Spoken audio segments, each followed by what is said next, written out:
We're going to talk about the role of neurodiversity in startup culture and team building. Yeah, team is the core of really anything, right? It can make or break the business. And if we learn how other people learn, how they take information, how they, do anything really, then we can really unlock the potential of the talent that can break through new heights.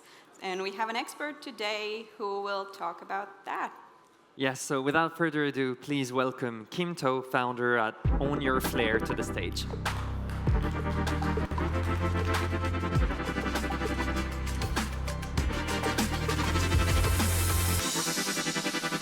Hi, everyone. Hi, everyone. It's a miracle that I'm here today. Yesterday I was battling a fever, so if I cough a little bit, I apologize. But I'm so excited to be here to talk about neurodiversity today. First of all, I want to see if anyone has heard of the term neurodiversity before. So please raise your hand if you have heard of neurodiversity. Okay. Oh, wonderful. We have a few. And the second question is, does anyone know anything about the role of neurodiversity in workplaces, or have heard or read about the role of neurodiversity in workplaces? Please raise your hand. Got one person, two. Okay, that's great. So today I'll be talking about neurodiversity in the world of startup culture and team building. But first, who am I, and why am I here talking to you today?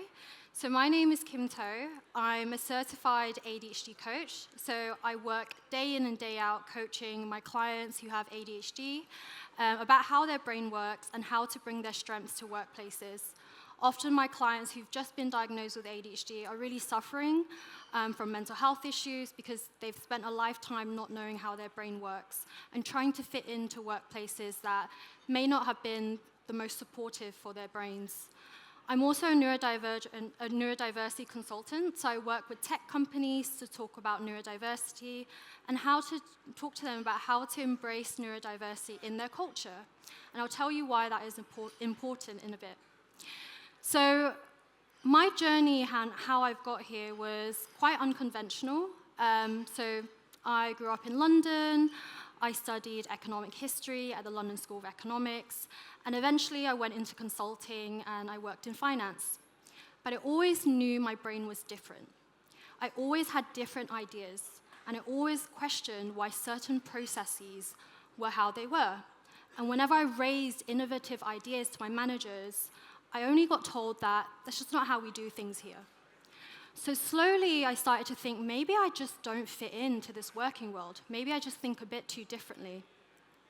And really, that world shifted for me back in 2020 during COVID when my mental health was on the rocks and I got diagnosed with ADHD. That was when I realized, wow, Kim, your brain is really wired differently and we need to understand this a bit more. So what did I do? I took a break from my finance career. I left banking. And I really spent a year studying and researching neurodiversity to understand more about it.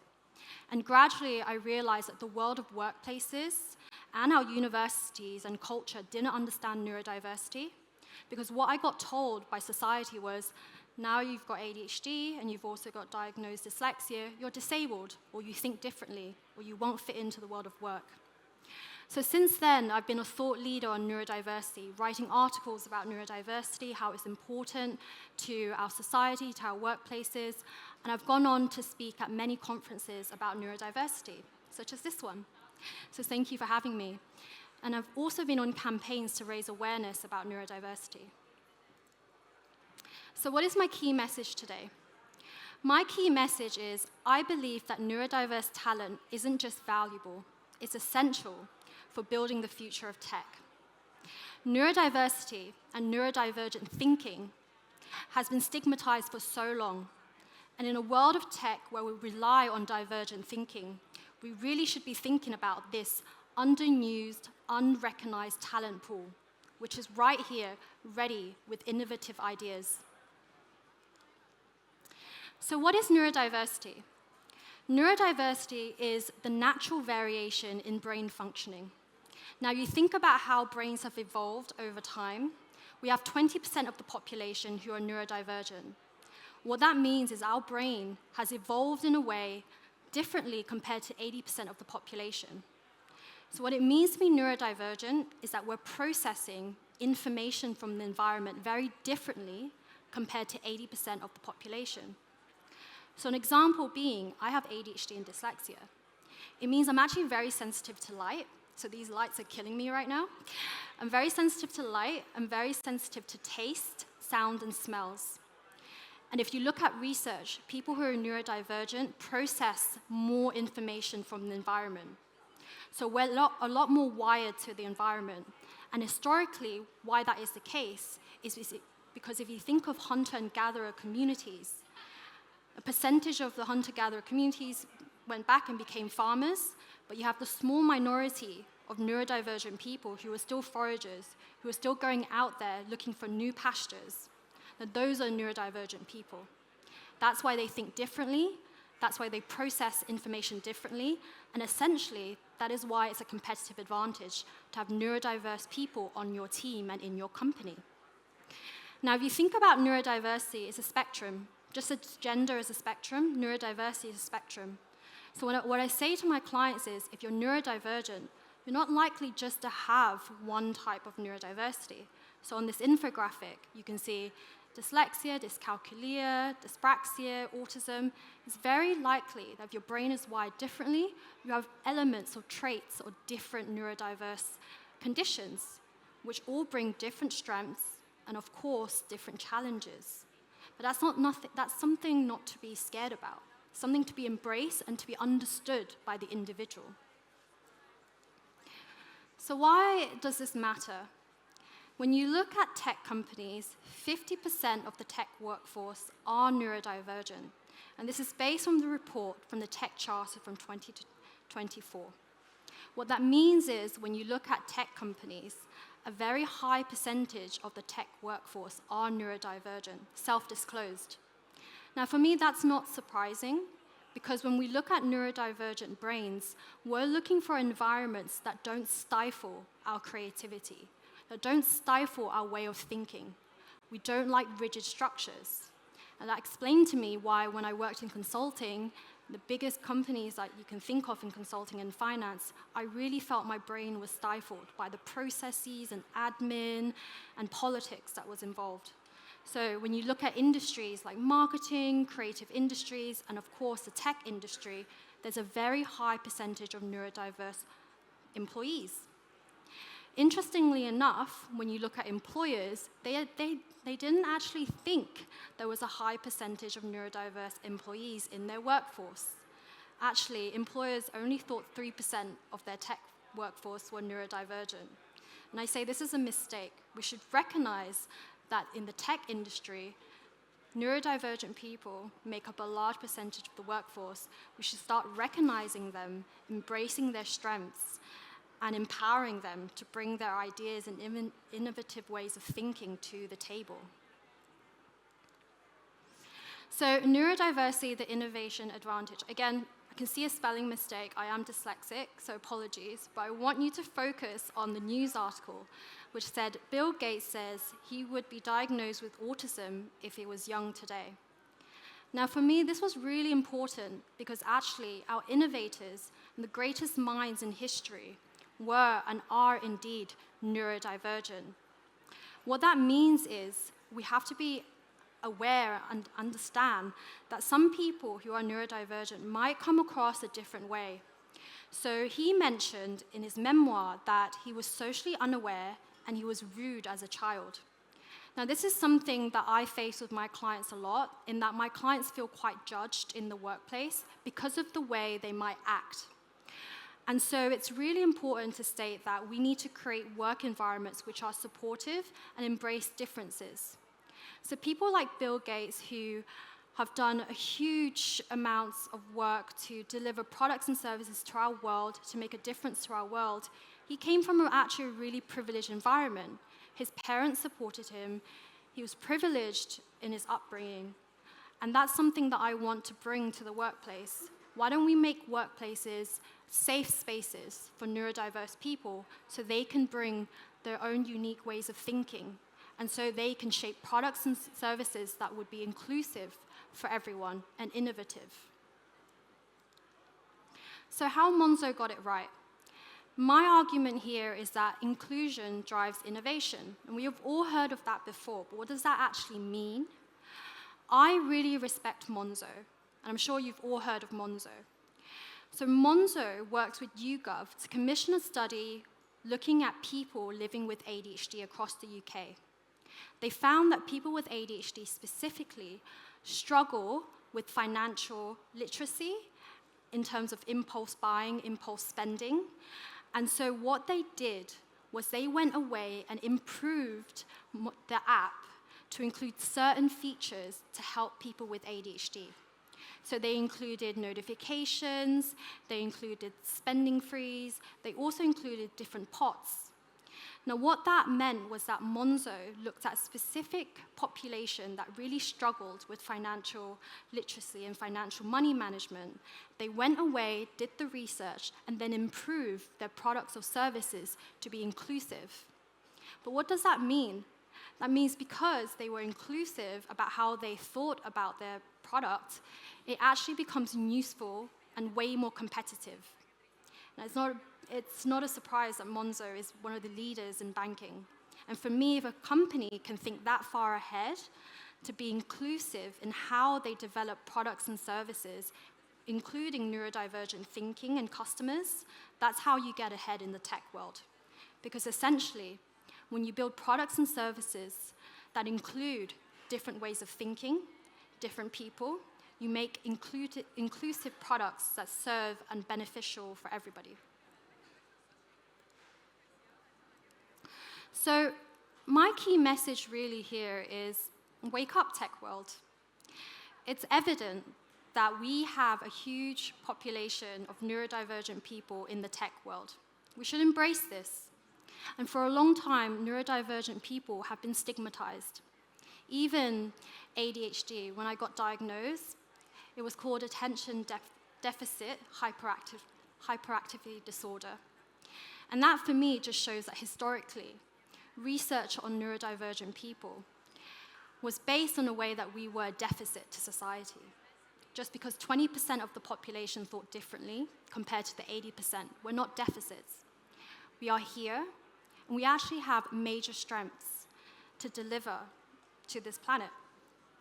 So for example, people with ADHD like myself can hyperfocus. What that means is once we've made a decision that we want to focus on something, we can actually execute it in a tiny fraction of time compared to the neurotypical person. For example, I've coached a client who wanted to build his startup and learn how to code, and he did that in 3 months. So people with ADHD is not because they have a deficit in attention, they actually just struggle with directing attention. So their superpower is once they've decided they want to pay attention to something, they can hyper-focus and work on that for hours. Similarly with people who are dyslexic, they are lateral thinkers and visual thinkers. And people with autism, for example, can see patterns in huge data sets. Now, companies who embrace this and realize that there are neurodivergent unique strengths and actually proactively go out to hire neurodivergent employees, you will see the benefits to productivity, to innovative thinking, an inclusive culture that embraces innovative thinking results in a very competitive company, especially in the tech world. So once we end the stigma, we make workplaces psychologically safe for neurodivergent people to say, hey, I am neurodivergent, and I have these cool ideas, and I'm ready to share them with everyone. So practical steps to embrace neurodiversity on a budget. So you must be thinking, this sounds all great, but how do I actually put this into practice? So I've got some tips. I think the first thing is think about hiring. So when you're hiring, don't be shy. Say, hey, we're actually really keen to hear from neurodivergent applicants. Feel free to put your application. Also, make it flexible for how people apply to jobs. The one thing that I think about neurodivergent people is we have different ways of conventionally expressing ourselves. So I'm dyslexic, so long forms where I have to write in and apply, it's going to be a huge difficulty for me. But get me on a phone or a meeting with you, and I can really be very articulate about why I want that job. Similarly, people with autism might really struggle in an interview setting because it's a performance, and then they might struggle to perform, they might struggle to recall. So think about flexible ways to hire people who might be different in terms of how they think and how they express themselves. When you're looking at job descriptions, be super clear, don't be vague. What is essential, what is a must-have, and what is a nice-to-have? I think neurodivergent people really want to see clearly what is it that they can learn and what is it that's essential. So if you make it less wordy, to the point, that becomes a lot easier for neurodivergent people to apply. Secondly, think about your culture. Like I said, in the tech industry, there's already high representation of neurodivergent people. So think about how you can embrace neurodiversity into your team building and your culture. So what that means is just start having a discussion about neurodiversity. Maybe have a Slack channel where you say, this is a neurodiversity channel. Share ideas. We want to hear from neurodivergent employees how you tackle work, how you take notes, how do you solve this problem. Start sharing information. Start setting up lunch and learns. The more you signal in a company that you're open to talking about neurodiversity, the more safe people feel to come out and be themselves and to share innovative ideas of how they do things or how they think about things. I think for tech companies that can do that really early on, it's going to be a huge competitive advantage. Why? Because you're not a corporation. You have a lot more flexibility to think about how you can embrace different people early on in your team building or startup building phase. And lastly, I think one thing that would be very useful is having a budget for neurodiverse people to purchase software that will help them. So for example, I take notes via mind maps. I don't really like long note-taking. So if you can give, let's say, £100 or €100 for anyone who's neurodivergent to purchase applications that will help them process information or articulate in different ways, that is a great way to use your training and development budget. Just think about how you can incorporate this. It's all really low cost, but gives you high gains in the long run to build a culture that is inclusive of neurodiversity from the start. So tech's future will be built by the minds others once to overlook. Let's ensure we don't make that mistake again. Now, I don't say this lightly. When you look at statistics of neurodiverse people, we have higher than normal unemployment rates. In terms of the average unemployment rates, neurodiverse people are unemployed at double the rate. However, when you also look at entrepreneurship rates, about 1/3 of the population would self-disclose that they are neurodivergent. So you have a paradox in that when you look at the employment rates, neurodiverse people are very unemployed, but when you look at entrepreneurship rates, we are overrepresented. The reason being is that in the past, we have always been stigmatized. We've always been told, like I said, that we're a deficit to society. And I think that needs to change. Tech's future relies on innovative thinking and thinking that differs from the norm. And so as we are in this age of AI, I truly think that companies that can embrace neurodiversity from the start and embed them into their culture will be at the forefront of a competitive advantage in innovation. So my call to action. For individuals, if you think you're neurodivergent, own your strengths. I call this do a strengths audit on yourself. If you're like me, you have ADHD and dyslexia, think about what you offer, think about how you differ, and learn to start articulating that proudly. Don't be shy. Just because you think differently, that shouldn't be a bad thing. That's actually a competitive advantage in the tech world. Embrace it. For startups, I think start having a discussion about neurodiversity in the team. If you went to this talk, go back and say to your team, you know, I went to a talk on neurodiversity, and it was really interesting. Let's share articles about it. Let's have a discussion. Let's have a lunch and learn about it. Start opening up conversations and make it a safe space in your workplaces to talk about neurodiversity. Because let's be honest, you're more than likely to know someone on the team, in your family, who are neurodivergent. And lastly, for investors, ensure portfolio companies embrace neurodiverse talent hiring. And what I mean is, I think investors need to be aware that to diversify their portfolio of companies, they need companies that actually have different minds and different ways of thinking, which obviously means you need to be talking about neurodiverse talent hiring and strategy with your portfolio companies. So, be the change. It just takes one conversation to really help someone with neurodiversity come forward, feel safe, and to share their strengths. Don't judge too quickly. Thank you so much for being here and listening to me. And I'll be around if anyone wants to have a discussion. You can feel free to follow me on LinkedIn. I post a lot about neurodiversity. And again, thank you so much.